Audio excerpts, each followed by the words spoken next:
AFC অনূর্ধ্ব-20 Asian কাপের বাছাই পর্বে নিজেদের প্রথম ম্যাচে শক্তিশালী সিরিয়ার মুখোমুখি হচ্ছে বাংলাদেশ অনূর্ধ্ব-20 জাতীয় ফুটবল দল। ভিয়েতনামের তৃতীয় বৃহত্তর শহর হাইফংয়ের লাস্ট্রিয়া স্টেডিয়ামে 21শে সেপ্টেম্বর বাংলাদেশ সময় সন্ধ্যা 6টায় খেলাটি শুরু হবে। এএফসি অনূর্ধ্ব-20 এশিয়ান কাপ বাছাই পর্বের এ গ্রুপের এই ম্যাচে সিরিয়া পরিষ্কার ফেভারিট। 1994 সালের আসরের চ্যাম্পিয়ন দেশটি। বাংলাদেশের সেরা অর্জন 1980 সালে পঞ্চম স্থান।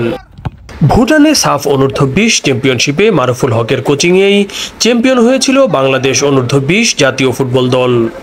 ভুটান থেকে চ্যাম্পিয়ন হয়ে ফিরে এএফসি বাছাইয়ে ভালো করার প্রত্যয় ছিল কোচ মারুফুল হকের কণ্ঠে, কিন্তু অসুস্থতা, ইনজুরি ও ক্লাবের কর্মকাণ্ডে ব্যস্ততার কারণে সেই দলের অনেকেই এবারের স্কোয়াডে নেই। প্রত্যাশিত দল না পাওয়া এবং পরিকল্পনা মতো প্রস্তুতি না হলেও এএফসি অনূর্ধ্ব-20 চ্যাম্পিয়নশিপ বাছাইয়ে ভালো করার প্রত্যয় বাংলাদেশ দলের। মেসি, নেইমার, তারপর সুয়ারেস, ওরাও আলাদা আলাদা ভাবে খেলছে, তো আমরাও খেলবো ইনশাল্লাহ। তো আমাদের টিমেও ভালো প্লেয়ার আছে, সাকিব ভাই আছে, তারপর নাজিম আছে, ওদের সাথেও ভালো একটা কম্বিনেশন আছে। তো আলহামদুলিল্লাহ ভালো হবে, কোনো খেলার উপরে কোনো চাপ পড়বে না ইনশাল্লাহ। আমাদের টেকনিক সবকিছুই আলহামদুলিল্লাহ কোচ যেভাবে বলতে আসছে ওভাবে আমরা নিতে পারতেছি আলহামদুলিল্লাহ।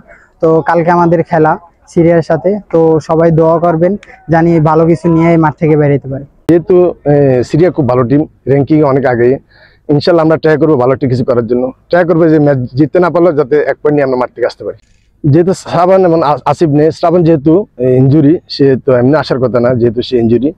আসিফ ছিল আমাদের 3 নম্বর গোলকিপার, সে যেহেতু এই লাস্ট টুর্নামেন্টে খেলেছে।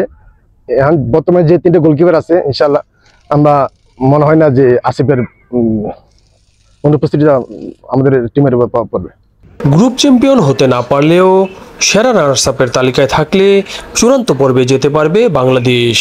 প্রথম ম্যাচে সিরিয়ার মুখোমুখি হওয়ার পর আগামী সোমবার গুয়ামের বিপক্ষে দ্বিতীয় ম্যাচ খেলবে বাংলাদেশ। এরপর শুক্রবার তৃতীয় ম্যাচের প্রতিপক্ষ স্বাগতিক ভিয়েতনাম।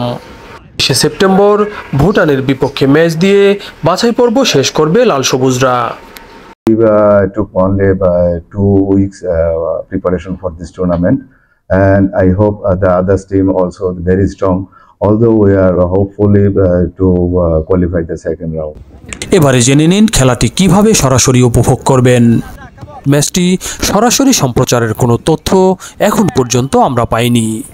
পরবর্তীতে কোনো তথ্য পেলে অবশ্যই তা আপনাদের জানিয়ে দিব।